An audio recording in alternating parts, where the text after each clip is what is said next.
ഗർഭാശയ ആവരണത്തിൻ്റെ കോശങ്ങൾ ഗർഭാശയത്തിന് വെളിയിൽ കാണുന്ന അവസ്ഥയാണ് എൻഡോമെട്രിയോസിസ്. വന്ധ്യാ ചികിത്സയിൽ ചിലപ്പോൾ എൻഡോമെട്രിയോസിസ് ഡോക്ടർമാർക്കും ഒരു വെല്ലുവിളിയാകാറുണ്ട്. രോഗികൾക്ക് അതുമൂലമുണ്ടാകുന്ന പ്രശ്നങ്ങൾ അനവധിയാണ്.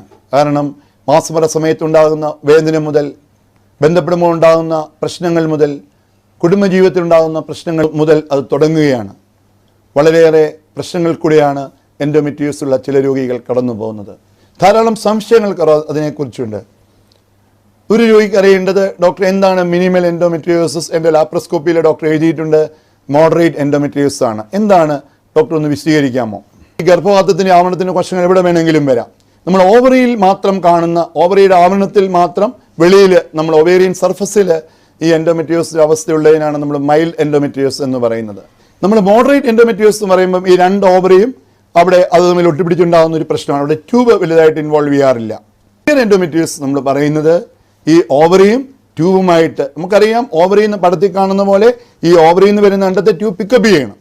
ട്യൂബും ഓവറിയും തമ്മിൽ ഒട്ടിപ്പിടിച്ചിരുന്നാലോ, എൻ്റെ കൈ ഇങ്ങനെ ചേർന്നിരുന്നാലോ എനിക്കൊരു സാധനം എടുക്കാൻ പറ്റത്തില്ല എന്ന് പറഞ്ഞ പോലെ ട്യൂബും ഓവറിയും തമ്മിൽ ഒട്ടിപ്പിടിച്ചിരുന്നാൽ ഓവറിയിൽ നിന്ന് വരുന്ന അണ്ടത്തെ പിക്കപ്പ് ചെയ്യാൻ ട്യൂബിന് സാധിക്കാതെ വരും.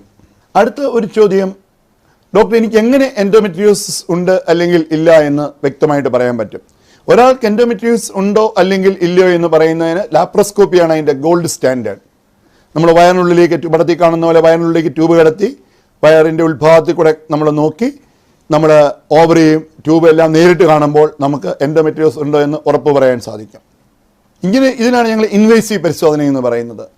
എന്നാൽ അൾട്രാസൗണ്ട് വഴി നമുക്ക് എൻഡോമെട്രിയോസിസ് ഉണ്ട് അല്ലെങ്കിൽ ഇല്ല എന്ന് പറയുവാൻ സാധിക്കും. ചില കേസുകളിൽ നമുക്ക് MRIയുടെ സഹായം വേണ്ടി വരും. MRIയുടെ ഗുണം എന്നാന്ന് ചോദിച്ചാൽ പല തലങ്ങളിൽ നമുക്കതേപ്പറ്റി പഠിക്കാൻ പറ്റും. ഉദാഹരണത്തിന് ഇപ്പം മലം പോകുന്ന കൊള്ളും യോനിയുമായിട്ടൊക്കെ ഒട്ടിപ്പിടിച്ചിട്ടുണ്ടോ എന്ന് അറിയാനായിട്ട് ആ ഭാഗത്തുള്ള മൾട്ടിപ്പിൾ സെക്ഷൻ നോക്കുന്നത് വഴി നമുക്കത് അറിയാൻ പറ്റും എന്നുള്ളതാണ് അതിൻ്റെ നേട്ടം.